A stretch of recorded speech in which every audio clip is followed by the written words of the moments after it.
여러분 안녕하십니까? 오늘은 매스미디어의 윤리와 규제라는 제목으로 강의를 하겠습니다.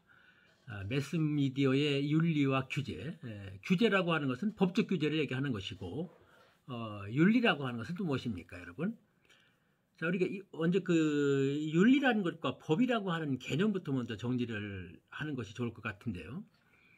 우리 인간은 사회적 동물이라고 그러죠. 사회적 동물이라고 하는 것은 혼자 사는 것이 아니라 같이 더불어 사는 것을 사회라고 합니다. 사회적 동물이라고 하는 것은 여럿이 같이 살면서 같이 행복을 추구하는 그런 동물이라는 뜻입니다. 그러니까 어느 한 사람이 자기의 그 개인적인 욕심만, 자기의 이익만 추구를 한다고 하다 보면은 자칫 다른 사람의 이익을 침해하거나 다른 사람의 행복을 저해할 수 있는 그런 사태가 올 수 있겠죠. 따라서 그렇게 하지 못하도록 하는 그런 어떤 그 규제라든가 어떤 규범이라든가 뭐 이런 것들이 굉장히 필요하게 되는데, 오늘 얘기하고자 하는 것은 바로 매스미디어, 언론에서, 이런 매스미디어에서 그러한 어떤 윤리라든가 또는 법적인 규제가 무엇이냐, 이거를 먼저 얘기를 하려고 하는 겁니다. 매스미디어 윤리라는 부분을 살펴보게 된다고 그러면은 이 사람들이 살아가는 데 있어서의 어떤 그 다 같이 행복하기 위한 그런 어떤 규범이라든가 뭐 이런 것도, 도덕이라든가 이런 것들이 필요하게 되는데, 넓게 보면 말이죠. 그것을 그 어떤 인간의 양심이라든가 어떤 뭐 윤리라든가 아니면 예의 염치라든가 도덕이라든가 뭐 이런 것들은 우리가 그것을 그 어떤 그 사회적인 관습이라든가 이런 뭐 예의 염치라든가 이런 것을 지키지 않으면 사람들한테 어떤 욕을 얻어먹겠죠. 그러나 법적인 제재는 가해지지 않습니다. 그러니까 뭐 그렇게 했다, 양심이 좀 바르지 못하다고 한다든가 어떤 그 사회적인 관습이나 습관을 지키지 않았다고 그래가지고 어떤 뭐 벌금을 물게 한다든가 감옥에 보낸다든가 이렇지는 않지 않습니까? 이것을 우리는 통틀어서 윤리라고 얘기를 합니다. 윤리. 근데 법이라고 하는 것은 그 법을, 도덕이나 윤리를 최소한으로 시켜가지고 적어도 이거를 지켜야지만 사회가 유지될 수가 있다. 이것을 지키지 아니하면은 이 사회가 무너진다라고 할 때는 이것을 법이라고 하는 것을 만들어가지고 뭐 이것을, 이런 법을 어기게 되면은 뭐 몇 년 이하의 징역을 취한다든가 얼마 이하의 벌금을 물린다든가, 이게 구체적으로 성문법을 만들어서 그렇게 하지 못하도록 하는 최소한도의 어떤 도덕적인 것을 제한을 해서 이거는 꼭 지켜야 된다라고 하는 것을 법적으로 규정하는 것을 우리는 법적 규제라고 얘기를 하죠. 근데 법적 규제 이전에 윤리라고 하는 것은 이게 굉장히 그 인간이 지켜야 될 하나의 도리이고 덕목이기 때문에 법보다는 굉장히 포괄적이죠. 법보다는 한참 많은 그런 부분을, 범주를 포괄하고 있죠. 근데 이게 사람이, 우리 사회가 굉장히 다원화되고 복잡해지면서부터 우리 현대 사회에서는 굉장히 수많은 직업들이 많이 생기게 됩니다. 그래서 이렇게 그런 직업이라든가 뭐 이런 새로 막 계속해서 변화하고 진보가 발전하는 이것을 법으로 다 규제를 하려고 그러면은 그 법이 따라가지를 못해요. 따라서 법이 규제하기 이전에 그것을 우리가 지켜야 될 윤리라든가 도덕 같은 것이 반드시 필요하게 되는 겁니다. 법으로 안정해졌다고 그래서, 법이 정하지 않았다고 그래서 그걸 지키지 아니한다고 그러면은 그 사회라고 하는 것이 모든 사람이 다 같이 행복할 수 있는 그런 사회가 될 수가 없겠죠. 따라서 이 성문화가 되어 있지 않는 그런 윤리라고 하는 것이 법 이전에 어떻게 생각하면은 더 중요하다. 그래서 어떤 사회 법이 어떤 사회 구성원이 공통된 규범을 법도 반영을 하고 있지만은 이게 좀 추상적이고 모호한 그런 측면이 있기 때문에 이런 윤리라고 하는, 매스미디어도 마찬가지입니다만 매스미디어 윤리에서도 어떠한 기준을 적용하는 것이 맞느냐, 이런 데 대해서는 종종 논란의 여지가 있는 것이 이 윤리라고 얘기를 할 수 있겠죠. 그래서 우리는 오늘의 그 강의는 매스미디어의 윤리적인 측면과 법적인 측면, 이 두 가지를 구분해서 강의를 하도록 하겠습니다. 먼저 매스미디어의 윤리라는 측면입니다. 이제 이 매스미디어에서 윤리라고 하는 이런 개념이 도입된 것은 그 2차 세계대전이 끝나면서부터 그 언론의 사회적인 책임이 있다. 언론의 자유가 있지만은 언론에도 사회적인 책임이 있다고 하는 이론이 이렇게 그 부각을 하게 됩니다. 이렇게 부각이 되면서부터 그러면은 그 사회적 책임에 관련된 매스미디어 윤리라고 하는 것이 무엇이냐 이런 것들이 나오게 되는 것이죠. 따라서 이게 언론의 자유와 사회에 대한 책임, 이 매스미디어가 가지고 있는 언론의 자유적인 측면과 사회적인 책임을 동시에 구현하는 문제가 이제 쟁점적으로 부각이 되는 것이죠. 그래서 그 언론에 대한 그 도덕적인 규제라고 하는 것은 이런 그 외부 간섭에 의해서 법적인 그런 규제가 오기 전에 자율적인 규제가 먼저 돼야 된다. 그래서 자율적 규제가 되지 아니하면은 법적 규제가 따라오고 외부적인 규제가 오면서 언론의 어떤 그 뭐 탄압이라든가 뭐 언론이 정상적으로 발전할 수 없는 그런 환경이 조성이 되기 때문에 이 매스미디어 언론의 윤리라는 측면이 굉장히 강조가 되고 있는 것입니다. 그래서 이 매스미디어 윤리의 그런 기준이 뭐냐? 이 법적으로 딱 어떤 그런 성문화되어 있지 않기 때문에 모호한 부분이 많기 때문에 그 매스미디어의 윤리라는 것이 있는데 어떤 그 이게 법적으로 성문화되지 않기 때문에 여기에 대한 그 매스미디어 윤리에 대해서는 그걸 고려할 수 있는 현안적인 그런 사항들이 상당히 많습니다. 보통 그 어떤 매스미디어가 윤리적인가 아닌가를 평가하는 그런 그 도덕적 어떤 그 검증을 할 수 있는 어떤 기준이 필요하지 않겠습니까? 그런 기준으로 보통 윤리학에서 통용되는 세 가지를 이 매스미디어 윤리의 기준으로 삼습니다. 첫째는 중용의 원칙, 두 번째는 공리주의 원칙, 세 번째는 의무의 원칙, 이렇게 세 가지로 구분을 하는데 이 세 가지를 한번 살펴보도록 하겠습니다. 첫째는 중용의 원칙입니다. 중용의 원칙. 이건 그 히랍의 철학자 아리스토텔레스가 도덕적 기준으로 제시한 것이죠. 그러니까 어떤 극단을 피하고 중간을 선택하는 겁니다. 그러니까 우리 이 동양 철학에서도 이 중용의 그런 것들이 굉장히 중요를 하는데 어느 극단 뭐 그 매스미디어적인 측면에서 볼 때 어떤 그 사회적 여론이 어떤 두 가지가 팽팽해야 대립이 된다. 뭐 보수하고 진보가 대립한다든가 뭐 이럴 경우에 그것이 불공정한 시비가 일어나지 않도록 양쪽에 똑같은 그런 분량을 매스미디어가 제공하는 겁니다. 그러니까 신문이라면 신문 지면이라든가 방송이면 방송 시간 이것을 양측의 견해가 똑같이 반영될 수 있도록 그런 중도적 입장을 취해야 된다는 것이죠. 이게 바로 중용의 원칙인데, 근데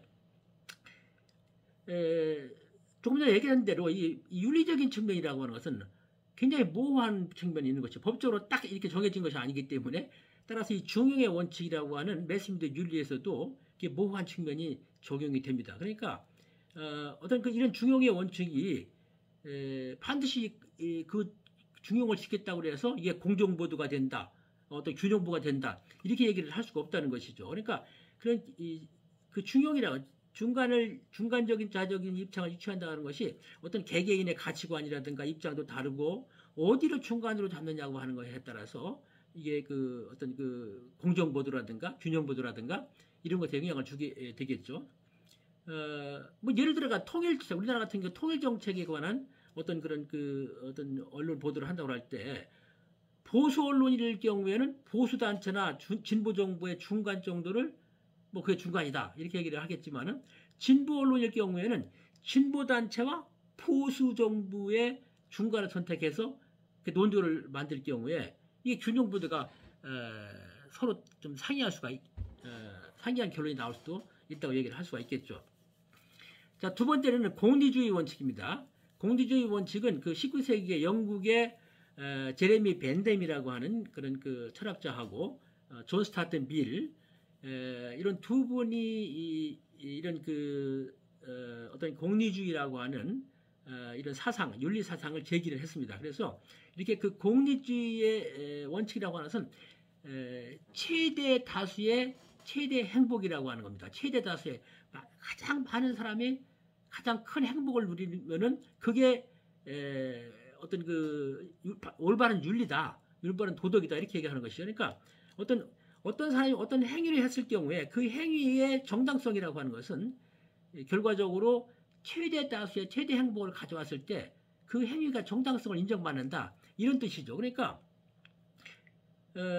보도도 마찬가지죠. 매스미디어에서 보도를 했을 경우에 그게 결론적으로 최대 다수는 국민이 되겠죠. 대중과 국민과 대중이 최대 다수가 행복을 느꼈다고 그러면은 그 보도 행위가 정당하다는 그런 뜻입니다. 그러니까 정치인과 공직자의 그 사생활을 침해했다든가 명예훼손을 했다 했을 경우에 그 행위가 정당하냐, 그 보도 행위가 정당하냐고 따질 때 아니 그렇게 함으로 인해서 그 비리를 폭로함으로 해서 대다수의 국민의 알 권리를 충족하고 결과적으로 일반 대중과 국민들이 행복하다라고 하면은 비록 공직자나 일부 공직자나 어떤 그 정치인들의 사생활 침해가 일부 됐다 하더라도 그 보도 행위는 정당하다 이렇게 얘기를 할 수가 있는 것이죠. 그런데 이러한 그 공리주의 저기 원칙이라 하더라도 과연 그 보도를 함으로 인해서 최대 다수가 국민들이 행복했느냐라고 하는 것을 어떻게 행복이라고 하는 개념이 굉장히 주관적인 개념이어서 행복했느냐라고 하는 것을 결론적으로 말할 수가 없다는 것이죠. 그리고 또 다수의 행복을 위해서 소수를 희생해야 되느냐, 소수의 권리가 침해되느냐, 이것이 정당하냐고 하는 것들도 또 문제가 될 수가 있는 것이죠. 그래서 또 그 이런 보도나 언론기관에서 이러한 것을 정당화시킬 수 있는 도구로 남용할 수 있는 그런 소지도 있기 때문에 이 공리주의 원칙도 조금 어떤 그 논란의 여지가 있다는 것이죠. 또 국민의 알 권리라고 해가지고 중요한 국가의 기밀을 막 보도를 한다든가 이렇게 할 경우에 국가의 안위가 좀 위협받을 수 있는 뭐 그런 형태가 왔는데 이게 정당한 보도냐? 공리주의 원칙에 의해서 국민의 알 권리, 많은 사람의 알 권리를 충족해줬으니까 그게 정당하다라고 할 수 있느냐? 이런 문제들, 이런 논란이 일어날 수가 있다는 것이죠. 세 번째 그 매스미디어의 윤리 중에 하나가 그 의무의 원칙입니다. 의무의 원칙이라고 하는 것은 이건 임마누엘 칸트라고 하는 철학자의 그 도덕 철학의 그 기초를 둔 그런 그 윤리관인데, 그러니까 어떤 그 결과가 수단을 정당화할 수가 없다 이런 그 철학입니다. 그러니까 공리주의는 뭐 그 과정이 조금 좀 그 문제가 있다 하더라도 최대 다수의 최대 행복이라는 결과를 가져왔으면 그건 정당한 보도 행위라고 하는데, 그러나 이런 그 의무의 원칙, 칸트에 의한 의무의 원칙에 의한다고 그러면은 그 결과가 최대 다수의 최대 행복을 가져왔는지는 모르겠지만은 그 수단이 정당하지 못하다고 하면은 그 보도 취재하고 보도한 행위는 정당하지 못하다라고 하는 그런 결론을 갖고 온다는 얘기입니다. 그러니까 국민의 알 권리를 아무리 충족을 시켰다 하더라도 취재원을 속인다든가 뭐 협박을 한다든가 이래가지고 어떤 그 취재를 해가지고 그걸 보도를 했다. 그럼 그게 정당하냐? 이거는 의무의 원칙을 따르게 될 경우에는 그건 정당하지 못한 그런 보도 행위다라고 하는 그런 결론이 오는 것이죠. 그러니까 그렇다고 해서 그러면 의무의 원칙이 이런 그 매스미디어 윤리해 가지고 최고의 어떤 그 원칙이냐? 이것도 좀 문제가 있다는 것이죠. 이건 말이죠. 예외를 인정하지 않는 겁니다. 의무의 원칙이라고 하는 것은. 그러니까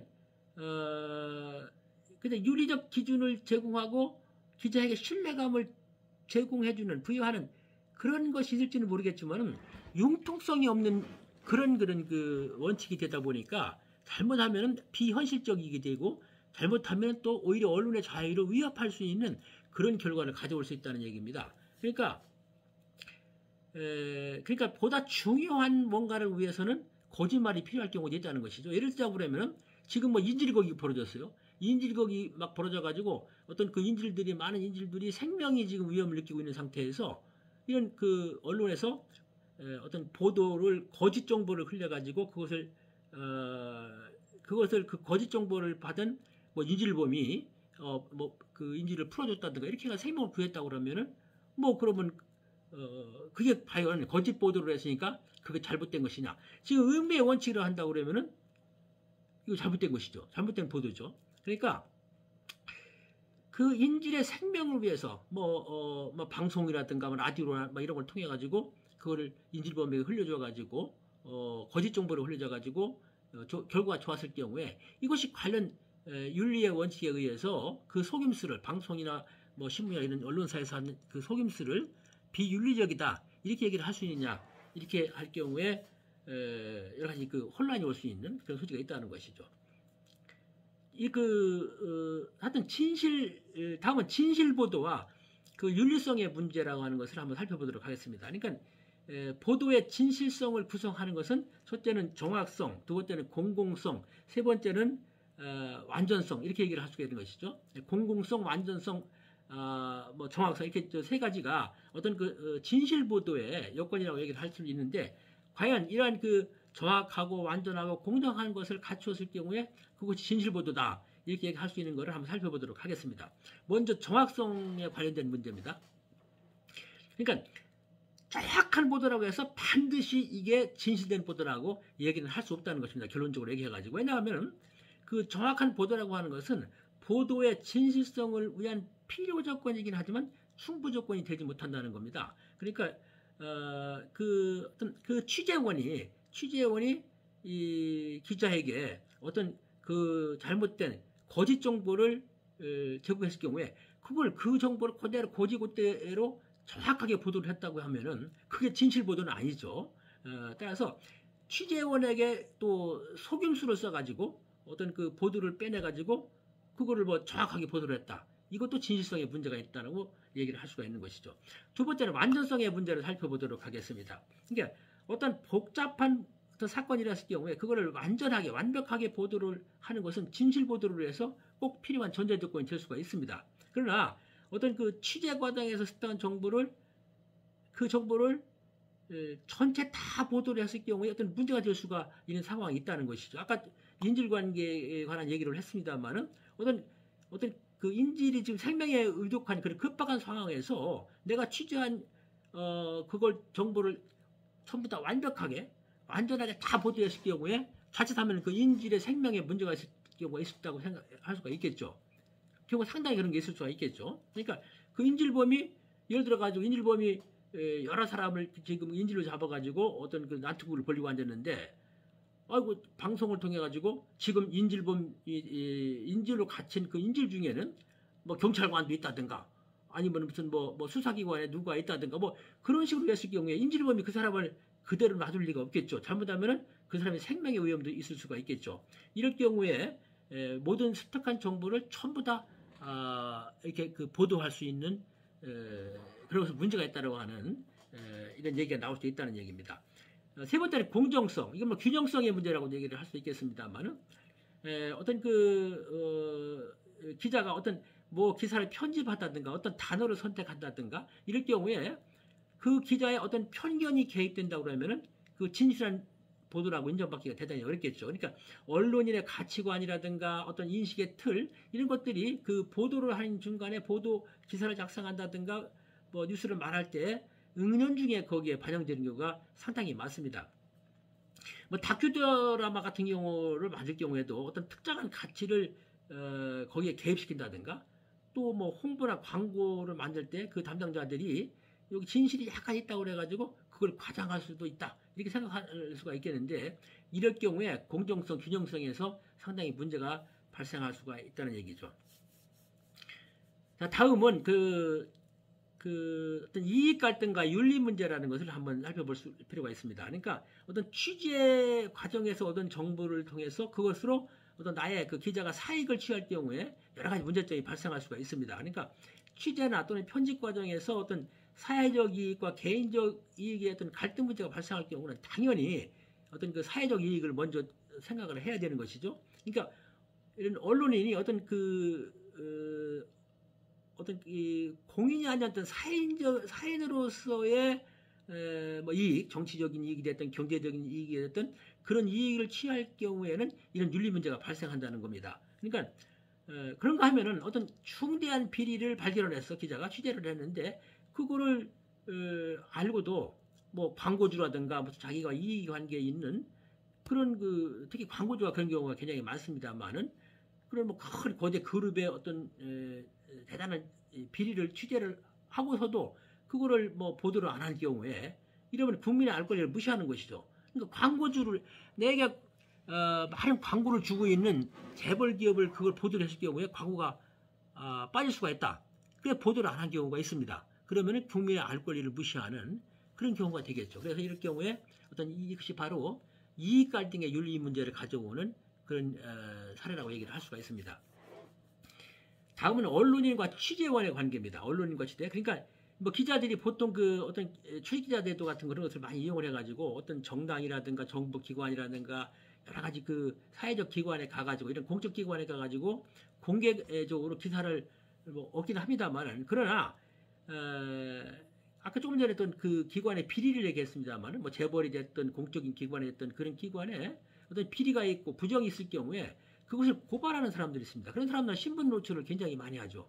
그래서 그런 사람들도 그런 취재원으로부터도 많은 그 정보를 얻을 수가 있겠죠. 그럴 경우에 이렇게 그런 공공기관, 정부기관이라든가 뭐 이런 공공기관의 비리를 제보하는 사람들의 어떤 그 취재원이라고 하는데, 그 취재원의 그 제보를 받아가지고 어떤 그 특종을 했다.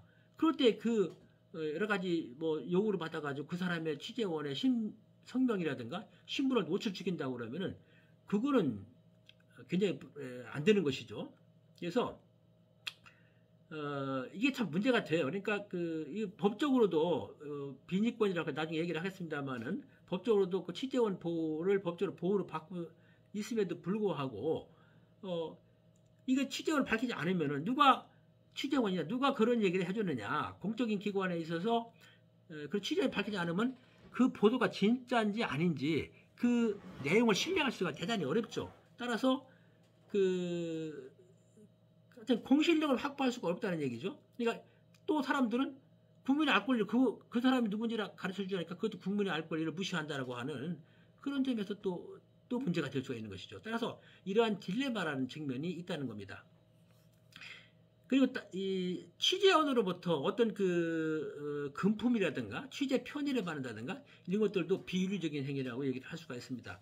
과거에는 대단히 촌지라고 그래가지고, 사실은 촌지라고 하는 건 참 좋은 뜻이에요. 마대촌자의 뜻이 나에게 이렇게 참 좋은 일을 해주셨기 때문에, 은혜를 베풀어 주셨기 때문에 마대촌, 자그마한 뜻, 정성을 드립니다, 그런 뜻인데, 이게 촌지가 아니라 굉장히 큰 금액을 이제 뭐 보도를 안 하는 조건으로 또는 보도를 해주는 조건으로 해가지고 금품을 받는 그런 사회가 굉장히 많았습니다. 지금 많이 줄었습니다만, 뭐 지금도 완전히 없어진 건 아니겠죠. 이런 촌지를 받는 뭐 그런 행위라든가, 돈은 아니라 하더라도 뭐 어떤 문화 행사를 할 때 입장권을 뭐 공짜로 받는다든가, 아니면은 무슨 뭐 책을 받는다든가, 예술품을 받는다든가, 또는 여행할 때 어떤 그 여행 티켓을, 비행기표 같은 것을 또 무료로 받는다든가, 이런 것들은 내가 뭐 보도의 공정성을 해치지 않고 그거를 취재하는데 아무 관계가 없다 하더라도 그걸 받는 순간 벌써 이것은 매스 미디어를 다루는 자격이 없다는 얘기죠. 언론인으로서의 자격이 없다는 얘기입니다.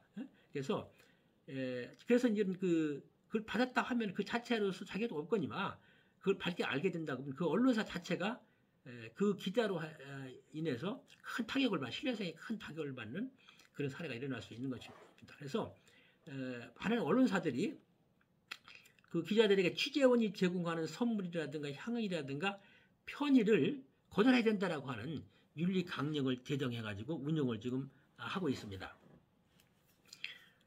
다음은 사생활 보호를 위한 그 윤리, 매스미디어의 윤리입니다. 그러니까 사생활 보호는 법적으로 보장된 국민의 기본권입니다.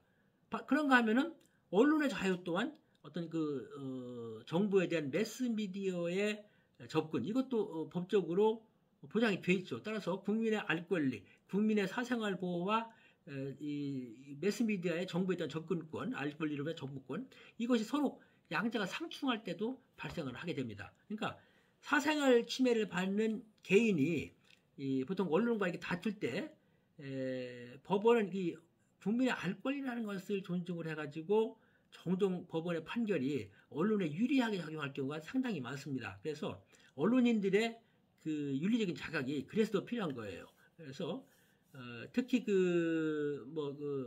관료라든가 이 공인들의 그 사생활이라고 하는 것은 공적인 영역이어서, 그건 공적인 영역이라는 것은 국민의 알 권리의 영역에 포함된다는 그런 얘기입니다. 그러니까 이렇게 공인들의 사생활이 이 대중들의 호기심을 호기심을 자극하는 수단으로 많이 이용이 되는 이런 경우가 상당히 많습니다. 특히 연예인들도 공인이거든요. 그러니까 연예인들 사생활에 인터넷이라든가 이런 케이블 TV라든가 이런 데서 상당히 여과 없이 공개되는 경우가 대단히 많은데, 심하면은 그렇게 그 사생활이 폭로했을 때 연예인들이 극단적 선택을 한 경우 그런 경우도 많이 일어나고 있지 않습니까? 사회적 문제도 많이 일어나기 때문에 이런 사생활 보호를 위한 언론에서의 윤리라고 하는 것은 대단히 중요하다 이렇게 얘기를 할 수가 있습니다. 자, 그 매스미디어에서 비윤리적인 행위라고 하는 것은 그 매스미디어를 만들어내는 언론 종사자들, 기자가 중심이 되겠습니다만 매스미디어에 종사하는 사람들의 그런 비윤리적인 행위, 그리고 매스미디어가 만드는 메시지 자체, 거기에 어떤 그 비윤리적인 행위가 포함되는 그런 행위가 되겠죠. 그러니까 그 매스미디어 종사자라고 하는 것은 공직자보다도 더 높은, 어떻게 보면은 그런 높은 수준의 윤리가 필요하다는 것이죠. 그래서 되게 보면 말이죠. 뭐 마감 시간에 쫓긴다고, 지금은 많이 줄었습니다만 옛날에는 특히 군사정권 시절에 그런 게 많았는데, 마감 시간이 쫓긴다고 그냥 교통법규 막 무시하고 빨간불 막 무시하고 달리는 그런 거 굉장히 많았습니다. 그리고 뭐 뉴스 앵커들도 술 먹고 뭐 음주운전을 한다든가 그래가지고 이게 지금은 그게 굉장히 많이 줄었습니다만 옛날에 굉장히 많았어요. 음주운전 같은 거.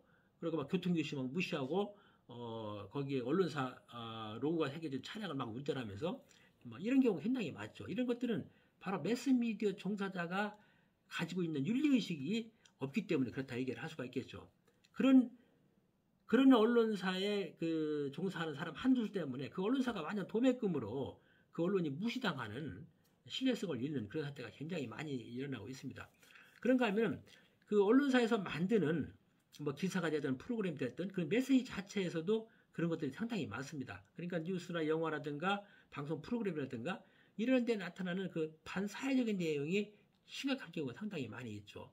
특히 그 청소년의 범죄라든가 그와 관련된 뉴스 드라마에서 나타나는 어떤 그 범죄 수법 이런 것들이 굉장히 그 청소년들이 모방하거나 또는 이 사상이 나쁜 사람들이 그것을 보고 모방하고 배우고 하는 그런 경우가 굉장히 많고, 뭐 복고를 막 그냥 막 청소년이 구입하다든가 뭐 총포로를 구입을 한다든가 뭐 불법 광고를 보고 광고나 무슨 거기 그 프로그램 이런 것을 보고서 그러한 것을 청소년이 흉내낸다든가 뭐 이런 경우가 상당히 많이 있습니다. 뭐 이런 경우도 있어요. 그러니까 어떤 여객기 납치 테러범이 뭘 요구한다.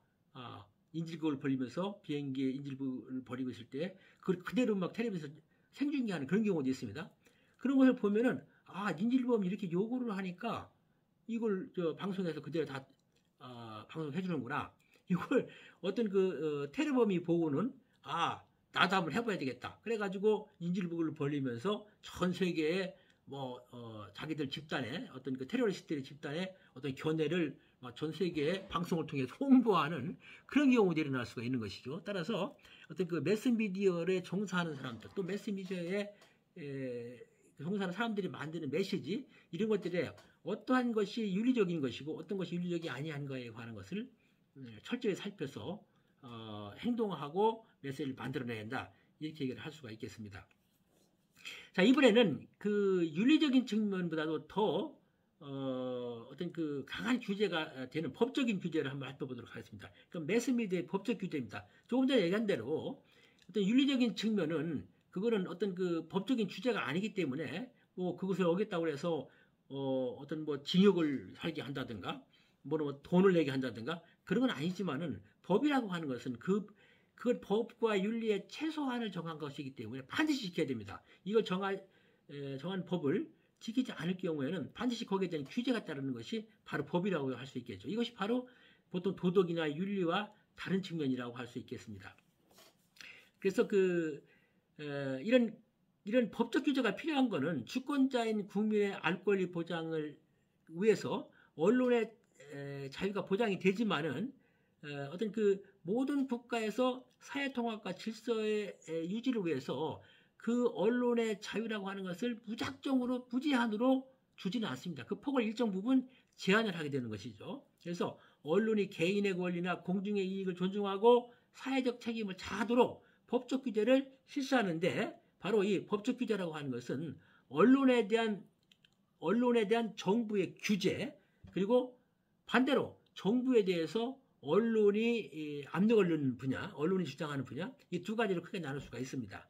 이 두 가지를 한번 나눠서 살펴보도록 하는데, 먼저 그 언론에 대한 정부의 규제입니다. 그러니까 어떤 특정 개인이나 사회나 정부의 권력을 언론으로부터 보호를 해서 언론으로부터 피해를 최소화하기 위해서 법적인 규제 장치를 만들어놨는데, 우선 개인적인 차원에서 본다고 그러면은 저작권이라든가 명예훼손이라든가 사생활과 관련된 어떤 그 침해 방지, 어떤 그 법적으로 어떤 그 범법적인 피의자에 관한 권리 보호, 뭐 이런 것들이 어떤 그 개인 차원에서의 어떤 법적 규제라고 할 수 있겠고, 그다음에 사회 차원에서 언론에 대한 그 규제라고 하는 것은 허위 광고, 과장 광고, 그다음에 음란물 규제, 이거와 관련된 법규들이 바로 여기에 해당한다고 얘기를 할 수가 있습니다. 세 번째로는 정부 차원에서 언론에 대한 정부의 규제입니다. 이거는 어떤 그 국가의 기본 질서를 보호하기 위해서 관련된 법이죠. 예를 들자고 그러면 국가보안법, 뭐 이런 것들을 얘기할 수가 있습니다. 그래서 이것들을 한번 그다음에 살펴보기 전에 이번엔 정부에 대한 어떤 그 언론의 압력이라고 할까요? 언론의 권리라고 할까요? 뭐 이런 것들이 있는데, 이것은 크게 두 가지가 있습니다. 하나는 정보공개법입니다. 그러니까 언론이 요구하면 그 정부 기관, 공공적인 기관에서는 그 자신들이 보유하고 있는 각종 정보를 언론에 공개하도록 하는, 이것을 법적으로 보장해 주는 것이 바로 정보공개법입니다. 두 번째로는 취재원 비니권입니다. 조금 전에 얘기했습니다만은 어떤 언론이 어떤 익명을, 내 이름을 밝히지 말아 달라고 하는 그 익명을 요구하는 조건으로 어떤 입수한 정보를 가지고 기사를 작성해서 이제 보도를 했어요. 근데 이게 문제가 됐을 경우에 어떤 정부기관이나 수사기관에서 그 누구냐, 그 사람 이름을 밝혀라, 성명을 밝혀라, 신원을 밝혀라 하고 요구를 할 경우에 그것을 밝히지 않을 권리를 갖는 것이 바로 취재원 비니권입니다. 비닉. 비닉이라는 비밀스럽게 은닉한다 그런 뜻이에요. 그러니까 취재원을 밝히지 않을 권리를 바로 취재원 비니권이다 해가지고 정부에 대한 언론의 어떤 압력, 권리라고 하는 것을 크게 두 가지로 정보공개법과 취재원 비니권 이렇게 얘기를 할 수가 있습니다. 그럼 요거를 구체적으로 한번 살펴보도록 하겠습니다. 그러니까 언론에 대한 정부의 그 규제들 중에서 개인의 권익 보호를 위한 규제를 먼저 살펴본다고 그러면 첫째 저작권입니다. 저작권은 어떤 그 정신적 가치를 인정하는 지적재산권을 이 저작권이라고 할 수 있는데, 특히 특허권과 일반 저작권 이렇게 두 가지로 나눌 수가 있습니다.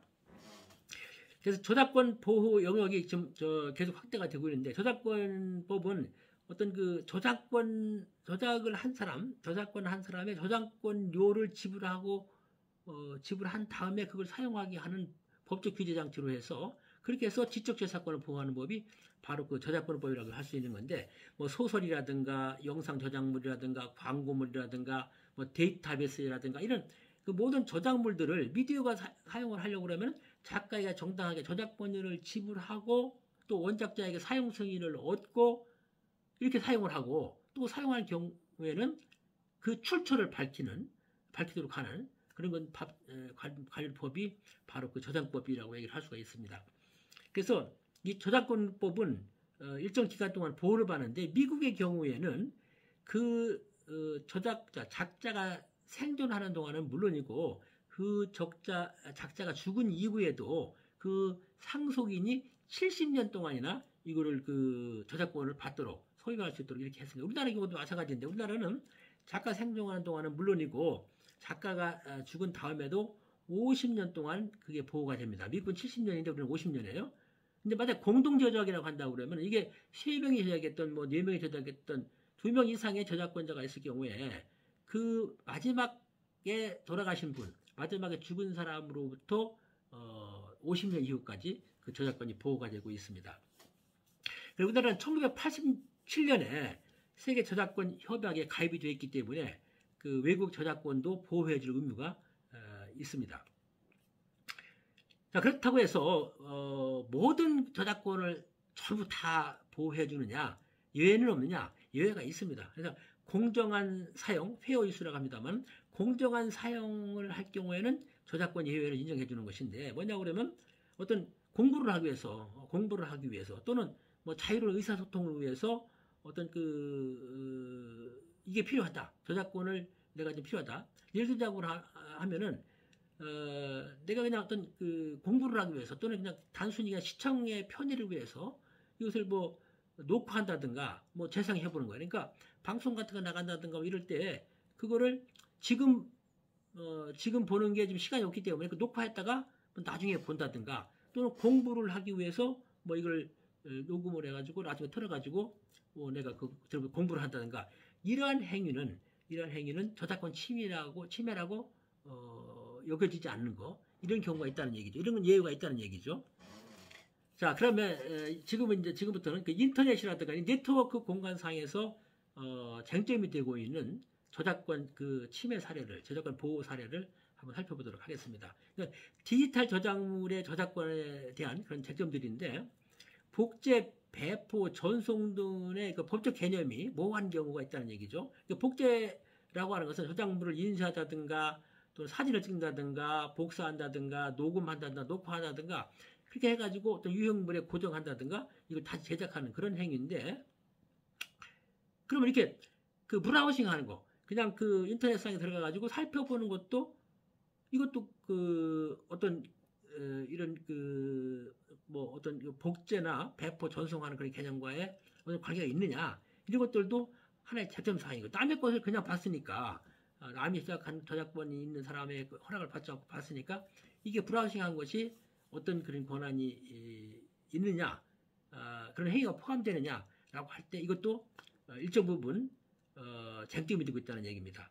두 번째로는 저작물에 반영되는 인격권에 관해서 그 쟁점이 되고 있는 사항입니다. 보통 저작권법 제13조 1항에 보면은 저작자는 그 저작물의 내용, 형식 또 제후의 동일성을 유지할 권리를 갖는다. 이렇게 얘기를 하고 있습니다.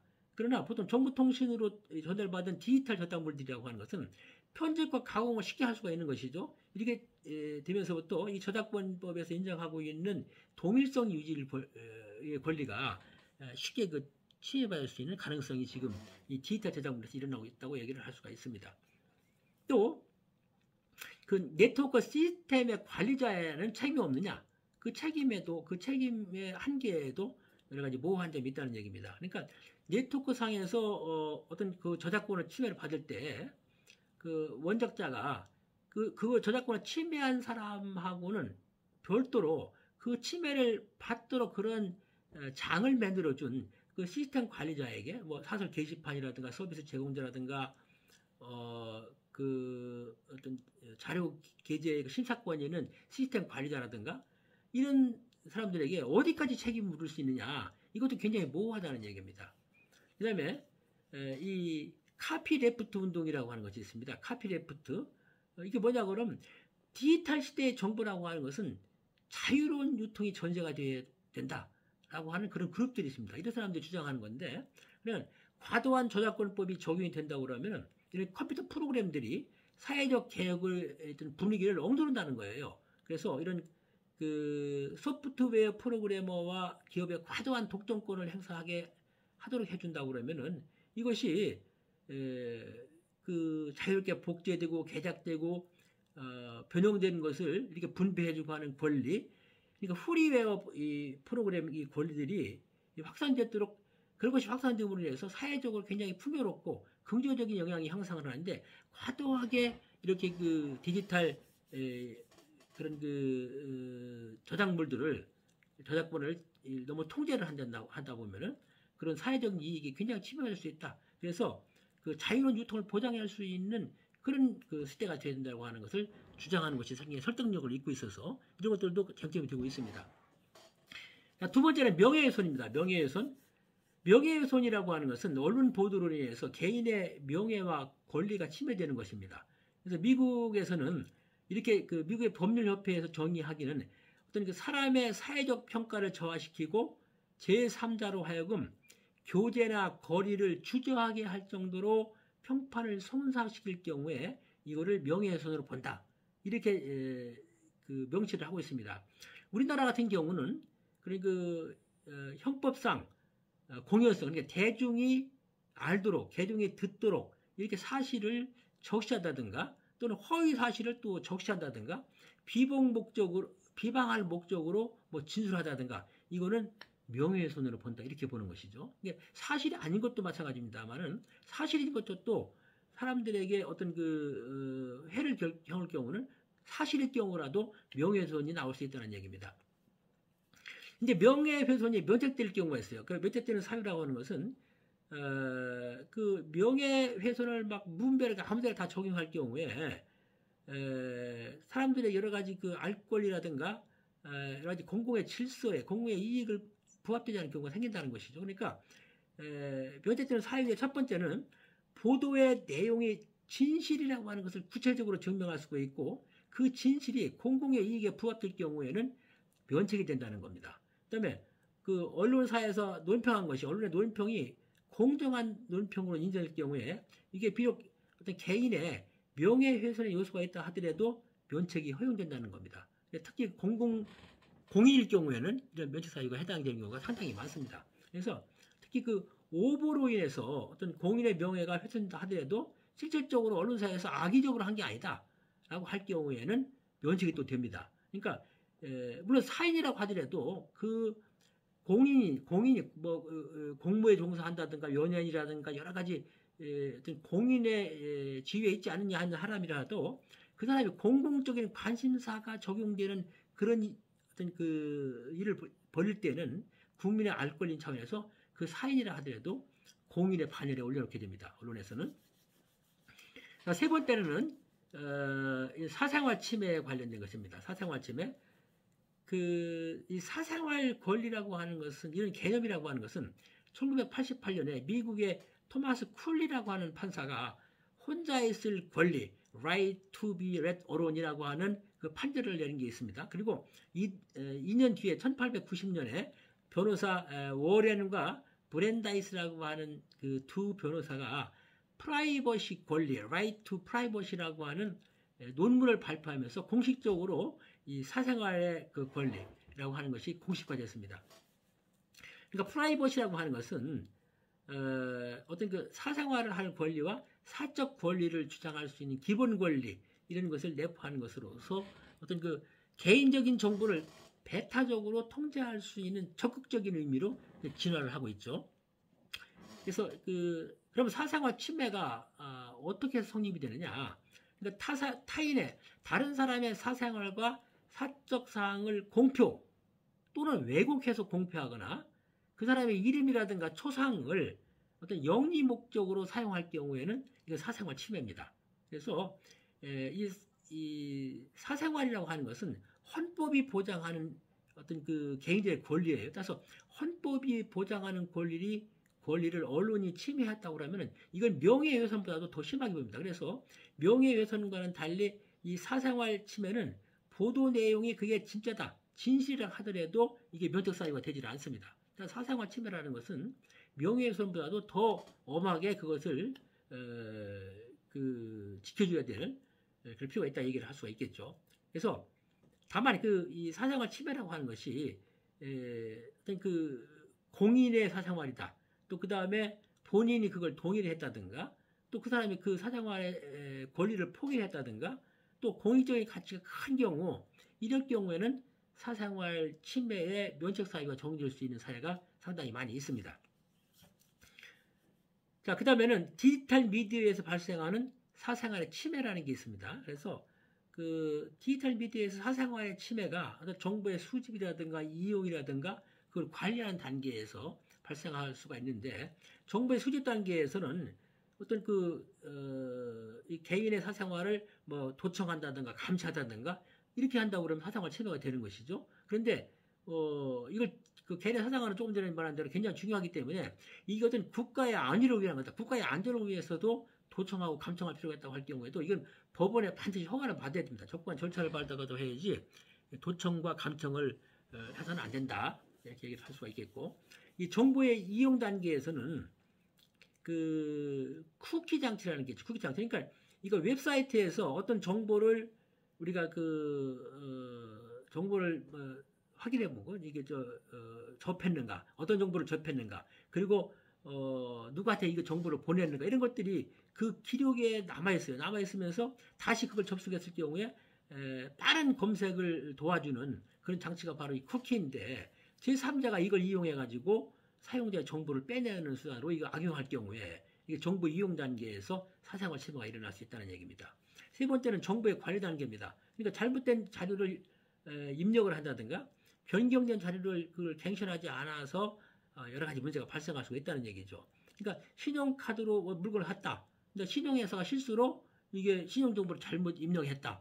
이러면 뭐 구매 승인이 거부될 수도 있을 것이고, 또 경찰관이 뭐 어떤 그 신문을 했는데 그 시민이 뭐 공안 당국이 실수를 해가지고 정보를 잘못 입력했을 경우에 뭐 수배자가 됐다. 이럴 경우에도 정보 관리상으로 관리 단계에서 사생활 침해가 될 수가 있겠죠. 마지막으로 개인적인 차원에서 그 피의자에 관한 사항입니다. 피의자에 관한 사항을 보도를 했을 경우에 특히 범죄 사건 보도에서 이게 죄가 확정이 되지 않은 그런 협의자의 신원 공개를 보도했을 경우에는 그건 안 되는 겁니다. 그건 보도하지 않는 것이 원칙인 것이죠. 근데 이제 문제는 사회와 연관성이 굉장히 큰 중대 범죄라든가 공공 가치에 피해를 주는 범죄라든가 또는 공인이 저지른 범죄 이런 것들은 익명 보도의 원칙이 좀 엄격하게 적용이 덜 되는 거 된다든가 아니면 어떤 익명 보도 원칙이 배제되는 그런 사례가 있습니다. 그러니까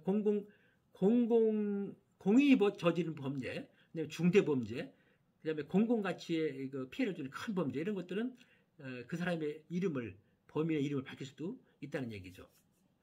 그 다음에 그 재갈 명령이라는 거 있습니다. 영어로는 개그 오더라고 하는데, 개그라고 하는 것은 뭐 개그맨 할 때 그 스페링은 똑같습니다만 재갈을 부린다 그런 뜻이에요. 재갈을 부린다.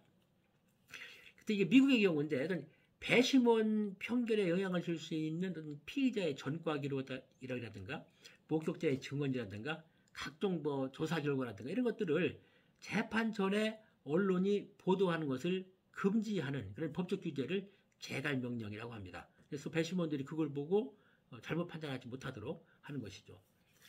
자, 이번에는 개인의 어떤 보호 차원이 아니라 이번에 사회적인 차원입니다. 사회적인 차원에서 사회적인 차원의 권익보호를 위해서 언론을 규제하는 그런 사항이죠.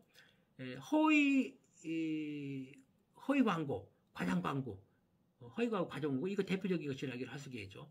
허위 광고라고 하는 것은 허위로 표식을 했다든가 어떤 중요한 정보를 생략을 하고 광고를 해서 실제 상품과는 차이가 나는 그런 광고를 얘기를 하는 것이죠. 그러니까 어떤 소비자가 어떤 치명적인 손해를 볼 경우가 있을 경우 이건 법적으로 규제를 받게 됩니다. 근데 과장 광고라고 하는 것은 소비자의 판단에 의해서 그 과장 광고냐 과장 광고 아니냐를 구별을 하게 되는데 그냥 소비자가 판단을 해가지고 그냥 쉽게 뭐 과장을 하긴 했지만은 그냥 허풍이다. 그냥 웃고 넘길 정도의 허풍이다 하면은 그건 규제 대상은 아니죠. 그러나 메시지를 조작을 해가지고 그거를 보고 그 과장 광고를 보고 구매를 했다. 이거 웃어 넘길 정도가 아니다라고 하면은 그건 법적 규제를 받아야 됩니다. 두 번째 그 사회적인 이익을 보호하기 위한 언론 규제라고 하는 것은 음란물에 대한 규제입니다. 음란물에 대한 규제. 그래서 사실 이 음란물의 규제라고 하는 것도 상당히 그 기준이 모호합니다. 그 기준이 모호해가지고 이게 한두 번이 아니라 역사적으로 굉장히 많은 그런 그 논란을 이야기를 하고 있습니다. 예를 들어가지고 1933년에 제임스 조이스의 율리시즈라고 하는 이런 저작물이 재판에서 음란물이 아닌 예술로 판결이 난 그런 그 결과를 가져왔어요. 우리나라에서도 1969년에 염재만이라고 하는 작가가 쓴 반로라고 하는 이런 그 작품이 소설이 그때 여러 가지 소송을 당했어요. 이것도 굉장히 외설이다, 뭐 음란물이다 이렇게 했는데 재판 결과에 있어서 그거는 이건 음란물이 아닌 예술이라는 평가를 받았습니다. 왜 그러냐고 그러면은 그 대법원에까지 가서는 대법원에서 판결하는 것은 어떤 그 작품에 나타나는 한 장면이 굉장히 음란한 장면이 있다. 손치더라도 전체적인 작품을 볼 경우에 이것은 예술이라는 측면이 더 강하다고 하면은 이건 음란물을 볼 수 없다는 판단을 내렸죠. 뭐 그럼에도 불구하고 1992년에 그 연세대 교수입니다만은 국문과 교수님 마광수 교수가 쓴 그 즐거운 살아라고 하는 것은 이거는 완전 그 외설물, 음란물로 그 판결을 받아가지고 아주 법적 규제, 구속됐어요, 구속. 그런 경우도 있습니다. 그다음에 이 사이버 공간상에서 나타나는 음란물이 큰 문제입니다. 예? 그래서 가상 공간에서 무제한으로 이 채널 환경이 조성이 되다 보니까 과거에 뭐 공중파라든가 전파의 희소성이 문제가 됐을 경우에 그런 그때 만든 이런 그 규제를 여기다 적용할 수가 없다는 얘기죠. 그래서 그 인터넷을 그 전송업자로 본다고 그러면은 그냥 전송한 그런 사람을 그 어떤 그 언론으로 봐가지고 규제를 할 수 있는 대상이 아니죠. 이게 방송 매체를 본다고 그러면은 규제가 당연히 되지만은 이게 두 가지 성격이 모호하기 때문에 규제가 상당히 어렵다는 얘기입니다. 사실 미국에서도 1996년에 그 통신 품위법이라는 것을 만들었어요. 그래서 Communication Decency Act, CDA, Communication Decency Act, CDA라고 하는 것으로 규제를 시도를 했는데 이게 재판에 졌어요. 위헌 판결이 났어요. 그래가지고 2년 뒤에 다시 1998년 CDA2라고 하는 것을 만들어가지고 온라인상의 아동보호법을 다시 제정을 해서 규정을 시도했는데 그것도 그 이듬해 필라델피아 그 연방법원에서 이것도 저지가 되었습니다. 상당히 그 문제가 됐죠. 그러니까 미국의 사실상 인터넷에서 이 포르노 규제가 지금 안 되고 있다는 얘기죠. 하여튼 그렇다 하더라도 우리나라 같은 경우 사법적 어떤 규제가 어떤 명분화된 법 규제가 없다 하더라도 어떤 아동 포르노라든가 청소년 유해 메일이라든가 청소년의 유해가 될 수 있는 메시지 같은 이런 전송은 그건 사법적 그 처벌 대상이 되고 있는 것은 사실이기 때문에 상당히 정말 조심해야 될 그런 사회다 얘기를 할 수가 있겠죠. 자, 이제는 어떤 그 언론에 의해서 어떤 개인적인 피해, 사회적인 피해를 알아봤습니다만 이번은 언론에 의한 정부의 그 권익보호를 위한 그런 규제를 알아보도록 하겠습니다. 네, 첫째는 국가보안법입니다. 국가보안법. 그래서 국가 기밀을 언론이 막 누설을 하거나 공표함으로 인해서 국민의 안위를 걱정할 정도의 그런 사태가 발생한다고 그러면은 그 규제를 해야 되겠죠. 이것이 바로 언론기본법이죠. 국가보안법이죠. 국가보안법. 예. 그래서 정부 기밀이 국가 존립을 해줄 정도의 중대 사안이냐, 그게 아니냐, 뭐 이런 것들은 문제가 될 수 있겠죠. 뭐 그럴 경우는 할 수 없이 법원에서 그걸 해결을 해줘야 되겠죠. 1971년에 그 미국과 베트남과의 전쟁이 한창일 때 뉴욕 타임스가 미국의 베트남 정책의 역사라고 하는 1급 비밀을 입수를 해가지고 이 뉴욕 타임스가 보도를 하려고 했어요. 그랬더니 법원이 그 정부가 이걸 막으려고 하니까 재판에 들어갔습니다. 언론국이가 뉴욕 타임스하고 이 미국 정부하고 재판을 했는데 결국은 법원에서 언론 손을 들어줘가지고 이걸 보도한 적이 있습니다. 그래서 하여튼 우리나라 같은 경우는 이 군사정권 시절에는 이 국가보안법이 굉장히 엄중하게 적용이 돼가지고 웬만한 것은 절대 언론에서 보도를 못하게 했습니다만은 이게 1990년대 이후에 이 남북 관계도 좀 긴장 관계가 완화가 되고 이러면서 이 국가 안보를 이유로 해가지고 보도를 엄중하게 못하게 하는 이런 것을 상당히 많이 이제 없어졌다고 얘기를 할 수가 있습니다. 자, 이제는 그 정부가 언론기관에 어떤 법적 규제를 하는 것을 그와는 반대적인 측면으로 어떤 정부에 대한 언론의 압력적인 측면, 주장적인 측면 그런 걸 살펴본다고 그러면 첫째는 정보원 빈익권입니다. 정보원을 비밀로 하고 은닉해 줄 수 있는 권리, 이것을 빈익권이라고 얘기를 하는데, 그러니까 언론이 어떤 공직자의 비리라든가 마약범죄라든가 이런 막중한 그런 기사를 제보한 취재원을 밝히지 않을 그런 권리를 얘기를 하는 겁니다. 그래서 이것은 이제 수사당국에서 그 사람의 이름을 밝혀낼 경우에 이거를 방패막이라 해준다, 이것을 방어한다라고 해가지고 미국에서 영어로 쉴드로 방패법 이렇게 얘기를 하기도 합니다. 그래서 시민공개가 이렇게 막 해주고 그러면은 막강한 권력을 가진 그 정부기관이라든가 권력기관의 비리라든가 부정이라든가 이런 것을 고발을 마음대로 할 수가 없겠죠. 그러면 결국은 그런 고발을 하지 않으면 국민의 알 권리가 무시가 되는 거기 때문에 국민의 알 권리를 보장해준다는 측면에서 이렇게 정보원 빈익권, 그러니까 정보원을 밝히지 않을 권리를 인정해주고 있는 법적 권리를 얘기하는 겁니다. 다음은 정부공개법입니다. 이것은 국민의 알 권리를 위해서 언론기관이 국가기관에게 정보를 요구할 수 있는 그런 권리를 얘기하는 겁니다. 근데 물론 국가 안전보장과 관련된 그런 중대한 정보, 어떤 국가의 안위와 관련된 이런 정보는 여기에서 예외가 될 수는 있긴 합니다만은, 그럼 어떻게 이게 진짜 국가 안전보장과 관련된 그런 그 정보는 아니냐?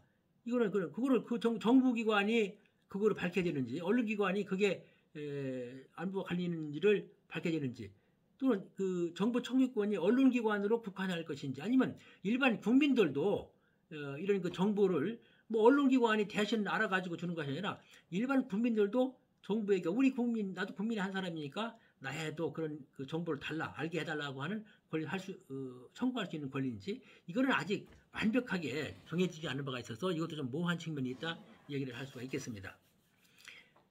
자, 그러면은 이 언론에 대해서 규제가 어떤 그 정부에 의해서만 되는 것은 아니라는 얘기입니다.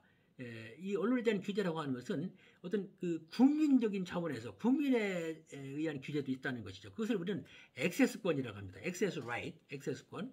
그래서 이게 그 언론사에 접근해서 국민이 정보를 요구할 수 있는 권리를 액세스권이라고 하는데, 국민이 언론기관을 자기 의견을 표명할 수 있는 그런 장으로 접근해서 이용할 수 있는 법적 권리를 보장해 주는 것이 바로 이 액세스권입니다. 특히 미국의 그 매스 커뮤니케이션이면서 또 법학자인 제롬 베론이라고 하는 분이 프레스에 대한 액세스라고 하는 논문을 최초로 그것을 발표를 하면서 이 액세스권이라고 하는 것이 이제 만들어지게 됐는데, 이분은 그 실질적인 사상의 자유시장 확보를 위해서는 이 국민의 액세스권을 중심으로 하는 새로운 표현의 자유 이론이 필요하다, 이렇게 역설을 하시는 분입니다. 그래서 이 액세스권이라고 하는 것은 이 거대화되고 독점화된 언론기관이 획일적인 정보로 국민의 수동적인 수용자로만 이렇게 국한시킨 그런 상황에서 이 액세스권을 보장해주면은 일반 국민들이 정보를 발신자적인 차원에 가지고 어떤 그 다양한 정보를 보낼 수 있는, 그러니까 일방적으로 거대한 언론기관이 획일적인 정보를 보내는 것이 아니라 국민들이 이 언론기관을 자기 의견을 발표할 수 있는 어떤 그런 그 대상으로 삼아가지고 다양한 국민들의 여론이 형성될 수 있는 그런 분위기를 만들어주는 것이 바로 액세스권이라고 얘기를 할 수가 있는 것이죠. 근데 이제 다만 이제 이 액세스권을 가지고 이런 거대 언론기관 이런 데 대해서는 이거는 말이죠, 어떤 그 언론기관의 편집권, 편성권 이런 것들을 침해하는 것이 아니냐, 그래서 갈등이 일어날 수 있는 그런 상황도 상당히 많습니다. 그래서 국민과 언론기관, 어떤 정부, 이런 3국 구조에서 국민이 언론기관을 어떤 자기 의견을 표명할 수 있는 장으로 활용하기 위해서는 적극적으로 이런 언론에서의 언론이 액세스권을 받아들이는 이런 제도적인 것이 필요하다는 것이 중론으로 지금 작용하고 있습니다. 자, 그러면은 이 매스미디어가 이렇게 뭐 정부가 됐던 국민이 됐던 이런 어떤 법적 규제가 됐던 이런 것들을 받기 이전에 언론이 스스로 먼저 자율적 규제를 하는 것이 필요하다는 얘기입니다. 그러니까 매스미디어의 자율적 규제가 있습니다. 그래서 자율적 규제라고, 그러니까 언론기관이 법적 규제를 받는다든가 정부의 통제를 받는다든가 하면은 언론의 자유가 위축이 되고, 결국은 그 언론의 자유가 위축이 되면 국민의 알 권리가 위축이 되는 것이고 국민이 손해를 보는 것이죠. 따라서 이런 법적인 규제를 받아가지고 언론의 자유가 위축됨으로 인해서 어떤 언론의 국민의 권리가 침해되기 이전에 스스로 언론사 자체가 자율적 규제를 행할 수 있는 제도가 지금 각 언론사마다 실시가 되고 있습니다. 그래서 뭐 방송사가 됐든 신문사가 됐든 자율적인 언론사들이 자율규제를 실시를 하고 있겠죠. 몇 가지 방법이 있는데, 첫째는 독자 투고란이라든가 심의위원회라든가 시청자위원회라든가 또는 시청자 상담실, 이런 것을 운영을 하면서 독자나 시청자들의 반응을 살펴보고 비판과 불만을 수렴하는 이런 제도적 장치를 위임하십니다. 그래서 매스미디어 수용자들이 이런 것을 조직화함으로 인해서 적극적인 수용자들의 의견을 받아들이는 그런 시스템을 운영하고 있죠. 다음은 옴부즈맨 제도를 운영하는 겁니다. 옴부즈맨. 그래서 그 보도의 정확성이라든가 공공성을 위해서 세계 각국의 매스미디어들이 운영하는 제도인데, 이거는 그 자기 각 언론사에서 자기들이 보도하는 그 내용에 대해서 권위 있는 그런 전문가들을 위촉을 해가지고 그 사람들의 비평을 하도록 하고 그 비평을 바로 뭐 언론에서 자기들이 운영하는 뭐 신문이면 신문, 방송사면 방송에서 그거를 바로 공표하는 그런 제도입니다. 그러니까 규제 대상이 될 수 있는 그 소지가 있는 그런 기사들을 미리 그런 그 정정을 해가지고 법정으로 소송으로 들어가기 전에 미리 그걸 받고 또 기사의 품질 관리를 통해서 자사의 신뢰도를 고양하는 그런 제도를 옴부즈먼 제도라고 얘기를 할 수가 있겠죠. 그러니까 이런 제도는 외부의 그런 그 권위 있는 인사들을 임명을 해가지고 자사의 보도를 감시하는 뭐 그런 방법도 있고 또는 언론사 내부에서 내부 인사들에게 옴부즈맨 역할을 맡기는 뭐 그런 그 언론사도 굉장히 많이 있습니다. 그래서 이 신문사라고 하는 것은 옴부즈맨 전화라고 하는 것을 설치를 해가지고 뭐 명예훼손이라든가 사생활 침해라든가 이런 오보가 발생할 경우에 직접 독자가 정정 보도를 요구할 수 있도록 이렇게 제도적으로 시스템을 만들어주는 뭐 그런 경우도 많이 있고요. TV 방송사도 마찬가지입니다.